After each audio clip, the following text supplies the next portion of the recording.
नमः शिवाय। हर हर महादेव शंभु। या देवी सर्वभूतेषु शक्तिरूपेण संस्थिता नमस्तस्यै नमस्तस्यै नमस्तस्यै नमो नमः। जय माता दी मित्रों। हर हर महादेव शंभु।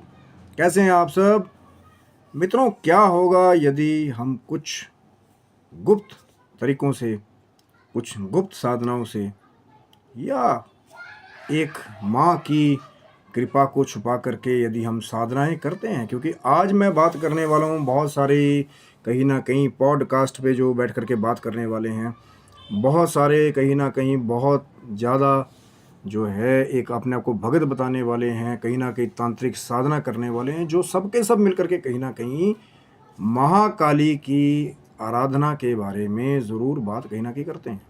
चाहे महाविद्या के प्रारूप में करें, चाहे नॉर्मल माँ काली के स्वरूप में करें, और उसके बाद भी फिर एक अलग अलग ब्रांच लोगों ने बना रखी है।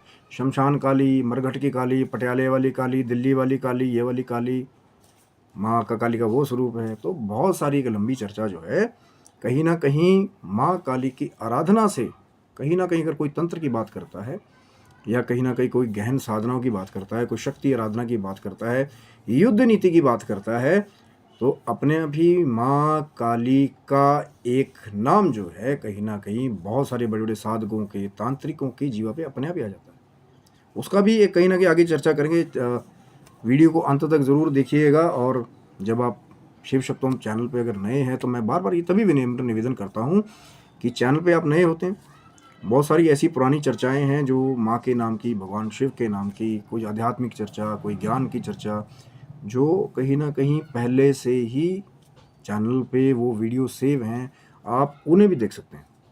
और नित्य प्रति कोई ना कोई, जैसे लगता है ना, किसी भगत का कोई प्रश्न आता है, या कोई चाहे हमारे बड़े हैं चाहे छोटे हैं, एक अल्प बुद्धि जो मैं हूँ, कहीं ना कहीं कोई प्रश्न कर लेता है, तो फिर जुट जाते हैं कि भैया पहले रिसर्च, उसका आधार कि उसका आधार क्या है, क्यों बात की जा रही है, कहाँ से वो बात चली है, फिर थोड़ी रिसर्च होती है, फिर वीडियो जब माँ की कृपा होती है तो आप तक आ जाता है। लेकिन आज बात करने वाला हूँ, ये जो माँ काली की जो आराधना है, कहीं ना कहीं ये बहुत सारी चीज़ों को एक जगह जोड़ती है।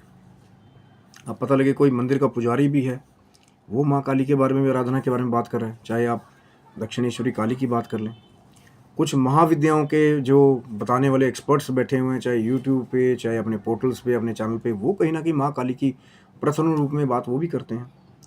और कहीं ना कहीं जो आजकल बोलते हैं ना कि भैया हमें ये प्रॉब्लम होगी, वो भी आप ठीक कराने जाओगे तो वहाँ भी आपको महाकाली का ही प्रारूप मिलेगा, कोई साधक मिलेगा कि आओ यार आपका इलाज कर देते हैं। क्यों, क्या कारण क्या है? और वो जो मैंने बात की थी कि अगर माँ काली की आप कुछ गुप्त प्रारूप से साधनाएं करते हैं तो उसका आगे चल के क्या एक इफ़ेक्ट होता है, उसके बारे में भी बात करेंगे।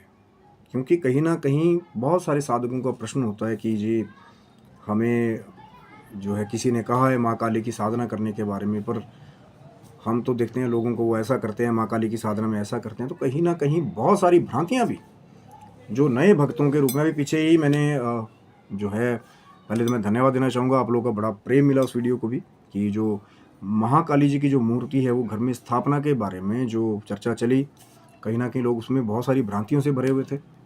और कहीं ना कहीं जो उल जुलूल बातें जो लोग कर रहे थे कि माँ के स्वरूप को ही घर से निकालने को तैयार हो गए। लेकिन कहीं ना कहीं जो महाकाली की जो शक्ति है, इनिशियल फेज पे ऐसा समझिए कि एक युद्ध कला की शक्ति है, रणचंडी की शक्ति है, माँ काली की शक्ति, कि लड़ना और कहीं ना कहीं फतेह करवा देना वहाँ पे। क्योंकि ये वो विभूति है माँ काली जहाँ भगवान शंकर जी को भी माँ के चरणों में जाना पड़ा था, ये सत्य बात है। लेकिन कहीं ना कहीं शंकर जी जैसे योगी महातपस्वी, कहीं ना कहीं ओमकार स्वरूप में खुद को त्रिदेवों की ट्रिनिटी में भी जो सदस्य हैं, जिनके चरणों में अगर शंकर जी को जाना पड़े तो कुछ ना कुछ तो बहुत बड़ी बात होगी ना मेरे भाई। तो यहाँ से महाकाली की वो जो प्रचंड शक्ति है कहीं ना कहीं। लेकिन ऐसा समझ लीजिए कि एक वो योगी है जिसके पास अपनी शक्तियों का एक कंट्रोल है, कि जब चाहे वो अपना रौद्र रूप प्रकट कर दे, उसके बाद फिर उसको शांत कर ले। लेकिन महाकाली जी के बारे में एक ऐसी चर्चाएं जो हैं वो कहीं ना कहीं बहुत हिस्ट्री में भी मिलता है कि माँ की साधना इतनी प्रचंड है कि कई बार वो जो शक्ति है सबके लिए कहीं ना कहीं उसको कंट्रोल कर पाना मुश्किल होता है, क्योंकि एक तो वो युद्ध की देवी हैं। महाकाली जो है वो शरीर में वो ऊर्जा, वो शक्ति देने वाली हैं, जो कहीं ना कहीं युद्ध भूमि में अगर मान लीजिए आप अकेले भी हैं तब भी आपके अंदर वो एक साहस रहेगा माँ काली के नाम का कि भैया मुझे लड़ना है अंत तक, क्योंकि वो लड़ने की शक्ति ही है महाकाली। और कहीं ना कहीं जब नॉर्मल साधक जिन्होंने कभी कोई साधना नहीं की, वो जो प्रचंड शक्ति है, देखिए मैं पहले भी बहुत बार बात करता हूँ कि माँ सरस्वती का, अगर हम तीनों ही भगवती, चाहे हम नवान मंत्र की बार बार बात करते हैं, माँ सरस्वती का एक बड़ा ही शांत अलग स्वरूप है, माँ लक्ष्मी का एक बड़ा ही अलग शांत स्वरूप है।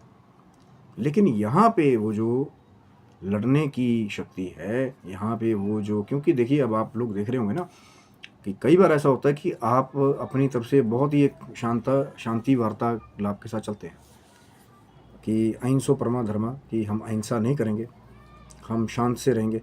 लेकिन कई बार कुछ ऐसे शरारती तत्व जरूर आएंगे आपके आगे कि वो आपको मजबूर कर देंगे कि आप उनके साथ युद्ध करें, या कहीं ना कहीं आपको, कई बार ऐसा बहुत बार समय आता है जब आपको शस्त्र जो है धारण करने की भी मजबूरी आ जाती है। देवी देवता जो इतने सारे हैं, चाहे कोई धनुष धारण करता है, कोई त्रिशूल धारण करता है, कोई खंडा धारण करता है, कोई तलवार धारण करता है, उसके पीछे कारण है कि वो जो आसुरी तामसिक जो शक्तियां हैं, कहीं ना कहीं जब जब वो भक्तों को, आम जन को, शांत अमन शांति चाहने वालों को, जब जब वो नेगेटिव शक्ति, वो तामसिक जो वृत्ति वाले वो जो लोग हैं, कहीं ना कहीं जो शरारती तत्व हैं, जिनका कोई धर्म नहीं है, राक्षसों का कोई धर्म नहीं होता था पहले भी।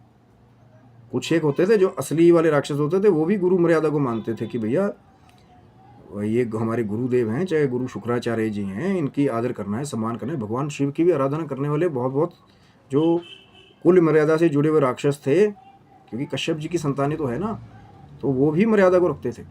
लेकिन कुछ एक ऐसे जो भ्रष्ट राक्षस थे, उनका उत्पात के अलावा, उनका दूसरों को तंग करने के अलावा उनका कोई दूसरा धर्म या उद्देश्य नहीं था। आताताइयों का कोई धर्म नहीं होता, इसको समझिए। और जिनका धर्म होता है वो गलत काम करने से पहले वो धर्म ही उनको रोकता है, वो जो मेंटालिटी उस धर्म की है। और मैं बहुत बार बात कर चुका हूँ। अब लोगों को लगता है कि भैया यहाँ नहीं पड़ा, यहाँ हवा में तीर मार दिया, वहाँ मार दिया। कोई अगर बात करता है तो बहुत सारा उसके पीछे रिसर्च करके, पढ़ करके, आधार लेकर के वो आपको कोई बात बताता है। लेकिन होता क्या कई बार कि आप वो हवा में वो चल रहा है, उसका आधार पता नहीं, बस यहाँ फायर मारा, वहाँ फायर मारा, यहाँ उसको ये बोल दिया, वहाँ उसको बोल दिया, और जब किसी ने तथ्य आपके आगे पेश किए तो अपना मैदान छोड़ करके चले गए, भैया हमारे पास तो टाइम ही नहीं है। क्योंकि जब अगर आप युद्ध लड़ने जा रहे हैं तो अगर आपके पास पूरा असला नहीं होगा, मैं युद्ध की वो वाली बात कर रहा हूँ भैया, वो पुराने ज़माने वाली, कि धनुष बाण से ऐसे युद्ध लड़ते थे ना, तो जब तर्कश में बाण नहीं होंगे, चाहे आप ज्ञान की कोई प्रैक्टिकल चर्चा कर रहे हैं, यही वो महाकाली की शक्ति है जो हर लेवल पे आपको लड़ने की शक्ति प्रदान करती है, कि आपके अंदर वो विलिंगनेस रहेगी कि भैया कायरों की तरह पीठ नहीं दिखाऊंगा, भले ही मुझे टूटी तलवार से लड़ाई करनी पड़े, भले ही मेरे पास जो है वो विचारों का, वो आधारों की कमी हो, कहीं ना कहीं मैं खड़ा तो रहूं। अब देखा वहाँ पे कि हाँ जो मर्जी दिल आया वो बोल दिया, इसको बोल दिया, उसको बोल दिया, आप ऐसा करते हैं, वैसा करते हैं, आप एक्शन नहीं लेते, फलाना नहीं करते। हो सकता है उसके पीछे एक बहुत बड़ा विजन हो जो सबको जोड़ करके रखने का हो। भगवान शंकर जी की आराधना सबने की है, महाकाली जी की आराधना सबने की है, चाहे राक्षसों ने, किन्नरों ने, नाग ने, यक्षों ने, गंधर्वों ने, सब ने की है। कभी माँ काली ने भी और भगवान शिव ने भी इनके बीच में पार्शियलिटी नहीं की है कि भैया इनका तो धर्म ही खराब है, इनको नहीं देना मुझे वरदान। कभी नहीं सोचा शंकर जी ने, जिसका भाव लगा, जिसने तपस्या की, उसको दिया। लेकिन जब वो जो दूसरे, वो जो नकली सोच वाले थे, वो जो शरारती तत्व सोच वाले राक्षस थे, जब भी हावी हुए, उन्होंने आम जन की हानि की, तो उन्हीं भगवान शंकर ने और माँ जगदम्बा ने उनका संहार कर दिया। याद रखिए इस चीज़ को, ये मत सोचिए कि एक हाथ की पांचों बराबर होती है। कभी भी, जैसे हम किसी एक ही परिवार से जो है, भक्त प्रहलाद उस परिवार में पैदा हुए जो अपनी राक्षस नीतियों के लिए जाना जाता था, लेकिन भक्त प्रहलाद आगे चल करके भगवान विष्णु भक्त हुए। अब कोई ये आकर कह दे कि भैया ये इनके परिवार ही खराब है, तो क्या वो सोच सही है? कि एक वो है जो पिता जिसने दोष किया, जिसने प्रहलाद जी को कष्ट भी दिया, जिसने भगवान विष्णु की भक्ति को सब जगह रोक दिया कि कोई भी नारायण की भक्ति नहीं करेगा, मुझे ही सब भगवान मानेंगे, और उसका किया हुआ दोष अगर मैं उन्हीं के परिवार में से किसी दूसरे से निकालूं तो क्या वो सही है? नहीं, बिल्कुल भी सही नहीं है। क्योंकि जो इनोसेंट है या कहीं ना कहीं जिनका दोष नहीं है, आप उनके परिवारों के कृत्यों की वजह से या उनकी वंशावली की कृत्यों की वजह से या उनके कुल की वजह से आप आगे आने वाले किसी बच्चे के साथ दोष निकालोगे कि भैया ये सब के सब एक जैसी ही हैं, तो वो मूर्खता भी है कहीं ना कहीं उसका एक बहुत गंदा मैसेज जो है कि जो भक्त प्रहलाद जैसे जो उस दैत्य कुल में होने के बावजूद भी जो भगवान नारायण के इतने बड़े भक्त हुए, कहीं ना कहीं तो उसका भी एक आपने अलग प्रारूप अगर तैयार कर देंगे कि नहीं भैया ये तो दैत्य कुल में उत्पन्न हुए, भक्त कैसे हो गया? ये नहीं हो सकता भक्त। तो क्यों आए भगवान विष्णु वहाँ पे रक्षा करने के लिए? तो किसी एक के दोष की वजह से, जिसका दोष है, आप उसको सजा दीजिए, और जो सजा बनती है, जो दंड बनता है, वैसा ही दंड उसको मिलना चाहिए जैसा कृत्रिम कृत्य उसने किया है। लेकिन उसके किए हुए काम के आप आधार पे किसी दूसरे को दंड देंगे कि हाँ वो उसका भाई है, उसका बेटा है, या वो उसका खानदान है, सभी को दंड देना शुरू कर देंगे, तो वो सही नहीं है। उस बारे में विचार कीजिए। जिसने गलत काम किया उसको दंड मिलना बहुत ज़रूरी है, मिले। जो भी उसका कृत्य रहा है, जो भी उसका कर्म रहा है, जो उसने बुरा कर्म किया है, उसका दंड उसको मिले। तो यही मैं कारण बता रहा था कि भगवान शिव ने, माँ जगदम्बा ने कभी भी, ना ही राक्षसों में ना ही देवताओं में, कभी भी भेद नहीं किया। जिसने तपस्या की भाव के साथ, उसको फल भी दिया, और लगा कि बाद में शक्ति प्राप्त करके उसने उत्पात मचाने की कोशिश की, तो भगवान शंकर ने ही, चाहे महाकाल रूप में या महाकाली रूप में, माँ ने उन राक्षसों का संहार कर दिया। यही वो शक्ति है महाकाली की। अब वो बहुत शांति वार्तालाप में रहो, लेकिन एक दिन अब मौका आ गया कि अब आपको ललकार दिया किसी ने, या आपका जवाब देने का समय आ गया। अब ये नहीं कि बस बोल वचन से जवाब देते रहें, अरे यार तुम तो 4-5 लोग ठंडे बैठे रहते हो, मैं तो ऐसा कर दूंगा, वैसा कर दो, ये कर दो, वो कर दो। जब शस्त्र उठाने जो जाता है ना, वो कई बार ज़्यादा बोल वचन नहीं करता। या जो युद्ध में पहले जो योद्धा जाया करते थे, या हमारे जो जवान हैं वीर, कहीं ना कहीं तो वो बोल वचन नहीं करते कि वो सबको 10 लोगों को पहले टेक्स्ट करेंगे, पहले व्हाट्सएप पे या मैसेंजर पे कि भैया हाँ मैं भी एक्शन लेने वाला हूँ, बहुत बुरा हुआ। वो जाते हैं और दे विल टेक एक्शन। वहाँ पे उनको प्रमोशन की आवश्यकता नहीं। तो योद्धा ऐसा ही करते थे पहले, कि योद्धा रणभूमि में जाते थे, वीर गति को भी प्राप्त कर लेते थे, लेकिन अपनी वो जो एक्शंस थे, जो वो लेने वाले थे, वो शक्ति का बखान सबके आगे नहीं करते थे। और यही कारण है कि जो मैं बात कर रहा था कि महाकाली की जो आराधना करने वाले हैं, कहीं ना कहीं वो जो माँ की बहुत प्रचंड शक्ति है, जो इस युद्ध क्षेत्र को जीतने वाली है, कहीं ना कहीं एक वो साहस वीर रस देने वाली है, कि वो जो आताताई हैं, वो जो राक्षसी सोच वाले हैं, उनके साथ अगर आपको लोहा लेना पड़े, उन पे आपने विजय प्राप्त करनी है, तो यही वो महाशक्ति है। बुद्धि लगा ली एक तरफ, धन लगा लिया एक तरफ, लेकिन अब बारी आ गई कि भैया लड़ना पड़ेगा। बारी आ गई कि अब ऊर्जा से, अपने शरीर में ऊर्जा होगी, शक्ति होगी, तभी तो लड़ पाओगे। इसीलिए कहा गया बार बार कि जो शक्तिवान है वो विनाश भी कर सकता है, वो निर्माण भी कर सकता है, वो किसी की जान भी बचा सकता है, पर शक्ति होगी तब ना। अब अपनी रक्षा करने की शक्ति नहीं है, दूसरों की रक्षा क्या करेगा? और यही वो माँ रणचंडी की शक्ति है, माँ काली की शक्ति है। पर आराधना करेंगे तो वो जो कुछ प्रारूप है, नियम है, ब्रह्मचर्य है, और बहुत बार ऐसा होता है कि लोग माँ काली की आराधना तामसिक तरीके से ही ज़्यादा करने की बोलते हैं कि भैया यही मार्ग है। तो यहाँ पे थोड़ा सा ये भी बता दिए कि माँ भी भाव देखती है। अगर थोड़ा सा हलवा, चने, पूरी भी अगर आप भाव से बना देंगे ना, और माँ को उसका भोग लगाएंगे, जो नारियल की भेंट माँ ने बलि कही थी ध्यानु भगत के समय, जिनको कथा पता है, तो माँ ने ये कह दिया था कि भैया ध्यानु, कलयुग में आगे चल करके यही वाली बलि स्वीकार करूँगी, जितनी मर्जी आप तामसिक कोई मुझे शीश चढ़ा दे, मैं स्वीकार नहीं करूँगी। अब वो अनेतर है भाई, वो अलग अलग टेक्स्ट में कोई कैसा पढ़ करके आ रहे हैं, कोई किसकी कैसी कुल में याद है, मैं यहाँ से बिल्कुल भी उस पर कमेंट नहीं करूँगा। पर मैं कह रहा हूँ कि अगर सात्विक मार्ग से आप पूजन करना चाहें आपका भाव हो और कहीं ना कहीं आपका उद्देश्य अच्छा हो तो माँ आपके इस हलवे चने से भी प्रसन्न हो जाएगी। मैं अन्यत्र दूसरी बात नहीं करूँगा कि वही वही वाला दूसरा मार्ग है उसी से जाओ तभी मिलेगा, नहीं। चाहे माँ काली का रूप महाविद्या का भी है। अब भैया पहले तो मैं उन्हीं लोगों को प्रणाम कर देता हूँ जो ये डिवाइड कर दे रहे हैं ना माँ काली के अलग अलग स्वरूपों को, ये शमशान वाली काली, ये मरगट की काली, ये दिल्ली की काली, पटियाला की काली, पंजाब की काली। एक ही महाकाली है, वही महाकाली जिसके बारे में श्री दुर्गा सप्तशती गीता प्रेस गोरखपुर वाली पहले प्रथम अध्याय में, जिसको वो पहला प्रथम अध्याय माँ के स्वरूप को समर्पित है, वही महाकाली है। और वही महाकाली 10 महाविद्याओं में भी पहली ही है। पहला स्वरूप जो है महाविद्याओं में वो माँ काली का ही है। और फिर अगर वैष्णो देवी भी जाएंगे तो पंडित जी जो सबसे पहले दर्शन कराते हैं माँ सरस्वती, माँ लक्ष्मी, माँ काली में से, तो वो भी सबसे पहले दर्शन माँ काली का ही करवाते हैं। तो ये इत्तेफाक थोड़ी है कि भैया पहला दुर्गा सप्तशती में पहला अध्याय भी माँ काली के नाम पे, और महाविद्या में भी पहला स्वरूप महाकाली के नाम पे, और कहीं ना कहीं वो जो वैष्णो देवी जा रहे हैं तो वहाँ भी दर्शन पहले महाकाली के। तो क्या ये इत्तेफाक है? नहीं, क्योंकि एक ही महाकाली का स्वरूप है। ये तो लोगों ने अपने हिसाब से आगे आगे आज मशान बना लिया तो जी मशान की काली, पटियाले में मंदिर बन गया तो जी पटियाला की काली।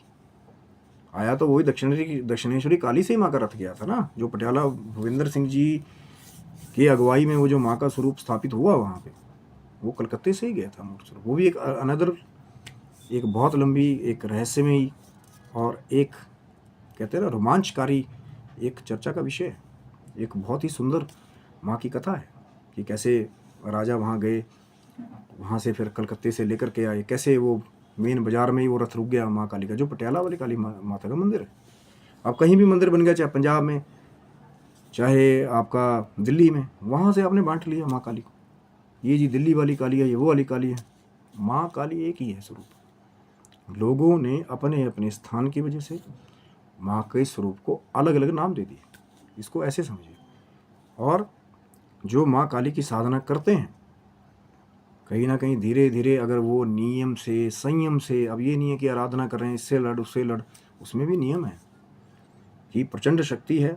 ज़्यादा आपने किसी से बात नहीं करनी जब तक अनुष्ठान आप खास ले रहे हैं। अगर रेगुलर जो आराधना करने वाले हैं, कहीं ना कहीं उनके लिए ये बात थोड़ी सी कम लागू होती है, क्योंकि वो फिर धीरे धीरे करके उसके लिए वो अगर कई साल से वो रेगुलर माँ की साधना कर रहे हैं, चाहे ओम ऐं ह्रीं क्लीं चामुंडाय विचे, क्लीम या क्लीं, और या ओम क्रीं कालिकाय नमः, उसका भी कर रहे हैं, तो जो रेगुलर उस मंत्र का जप करने वाले हैं, तो धीरे धीरे धीरे धीरे उनकी बॉडी, उनकी चेतना वो हैबिचुअल हो जाती है इस मंत्र के लिए। तो उनके लिए नहीं उतना, थोड़ा दिन लगेगा कि हाँ भैया गुस्सा आ रहा है, थोड़े दिन और धीरे धीरे साधना करेंगे तो वो परिपक्व हो जाते हैं उस एनर्जी के साथ। लेकिन जो कुछ खास समय के लिए अनुष्ठान ले रहे हैं, 9 दिन के लिए, चाहे नवरात्रि में 40 दिन के लिए, तो उन दिनों के पीरियड में उनका नियम के साथ रहना बहुत ज़रूरी है।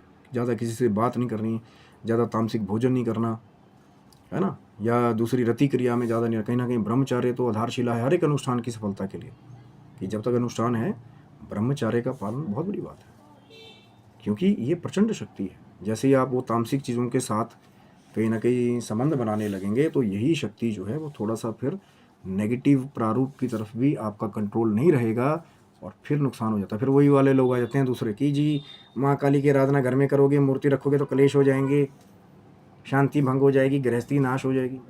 ये उन लोगों के साथ है जो प्रॉपर वो जो एक चैनल है उसको फॉलो नहीं करते।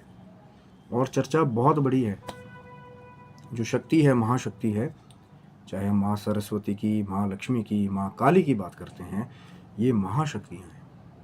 और इनके पूरे प्रारूप को, साधनाओं को धीरे धीरे करके आदमी जो है, कहीं ना कहीं माँ की कृपा होती है तो एक ना एक दिन साधक जो है माँ का नाम जपते जपते उस ऊंचाई पर पहुंच जाता है जहाँ से फिर बड़े बड़े जो सिद्ध साधक तपस्वी जो है वो खुद को रोशन करते हुए निकलते हैं कि हाँ भैया आप देख तो रहे हो कि भैया हाँ ये चमक रहा है, पर वो कितने साल की उसकी साधनाएं छिपी हुई हैं वो भी जानना बहुत ज़रूरी है। क्या वो नियम है, क्या ब्रह्मचर्य है, क्या माँ की साधनाओं का प्रारूप है। तभी तो मैंने कहा ना ये महाचर्चा है। हो सकता है आगे भी आप चैनल को सब्सक्राइब रखें, जो आगे भी चर्चा चले कि हाँ क्या माँ के जो भोग हैं कुछ सात्विक भी हैं, उनके बारे में बात करें। तामसिक के बारे में तो बहुत सारी दुनिया बात कर रही है कि जी माँ काली है तो यही लगेगा तभी आएंगी। मैंने कहा ना, अगर आपका देखिए वो एक अलग मार्ग है, मैं उसके बारे में बिल्कुल कमेंट नहीं कर रहा हूँ। जिनकी कुछ कुल मर्यादा है, उनका कोई अलग ग्रंथ के मार्ग पे वो चल रहे हैं। मैं अपनी बात कर रहा हूँ कि अगर आप चाहें, आपका भाव हो, आपकी भक्ति हो, तो मैंने कहा ना कि चाहे वो नारियल की भेंट, हलवा, चना, पूरी जो है माँ को उसका भी भोग लगाएंगे, माँ उससे भी प्रसन्न हो जाती है। अगर भाव होगा भक्ति का, तो भाव नहीं है तो भाई जितने मर्जी ग्रंथों के हिसाब से चलते रहो, हो सकता है आपको लाभ ना मिले। इसलिए तो कहा ना, ये चर्चा बहुत लंबी है, चैनल को सब्सक्राइब रखिएगा। तो आशा करता हूँ कि ये जो महाचर्चा है उसका जो पहला एक प्रारूप है, हो सकता है आगे भी चर्चा चले। आपको अच्छा लगा होगा, ज़रूर वीडियो को लाइक करें, शेयर करें, सब्सक्राइब करें। और कहीं ना कहीं यदि आपको लगता है कोई कमी रहेगी तो मर्यादित शब्दों में कमेंट्स कीजिएगा जो रेलेवेंट हो वीडियो से लेकर। हाँ, कोई अनदर आपका प्रश्न है तो जो लिंक बनाया गया चैनल पे उस पर आप मैसेज ड्रॉप कर सकते हैं। तब तक के लिए आप सब भक्तों को हर हर महादेव शंभू। जय माता दी मित्रों आप सबको।